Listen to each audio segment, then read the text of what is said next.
Hi, my name is Samantha Guzman, and home is my Muñeca sin rostro.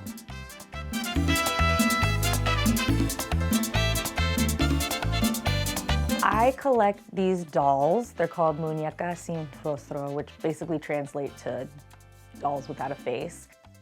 My favorite is this one. She's La Novia, the bride. I got this on my honeymoon. I've got all of these from the Dominican Republic, and you can see they all have sort of similar dresses, right? They have a little skirt, this collar, and they have different colors. This one is made to look like lace, so it's like delicate and intricate, has little flowers. I try to get one every time I visit the Dominican Republic. They don't have a face because they represent the different cultures that make up the Dominican identity. And so that's African, Latin, and indigenous blood.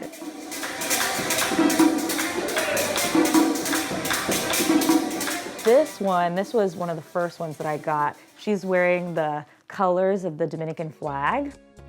I grew up in Grand Prairie, Texas. I'm from a very proud Dominican family, but not a lot of Dominican people lived in Grand Prairie growing up. And so while I was in a family that was very proud of our heritage, when I stepped outside of the doors, I really didn't see a lot of people that looked like me. I hadn't gone to the Dominican Republic for a long time.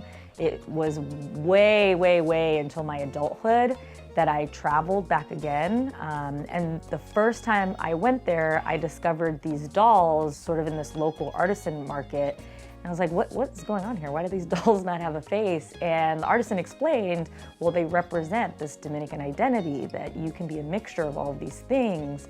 And growing up, I always felt like people were trying to place me. People often said, "What are you?" because they didn't understand. And so having these dolls and seeing like, oh wow, you can be a mixture of all these things. This is what your identity can be. It felt, I don't know, for the first time I felt very seen.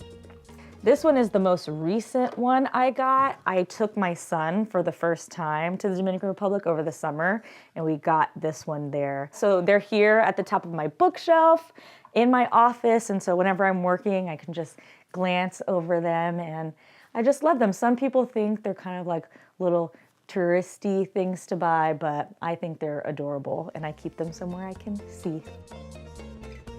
Home for me will always be the push and pull of two countries, two cultures. It'll be in a live party at my parents' house listening to merengue and bachata, and then stepping outside the doors and listening to like Britney Spears, right? And so having those two things mixed into something and knowing that you can be all of these things and more, that's what I think this art represents. It ultimately represents home.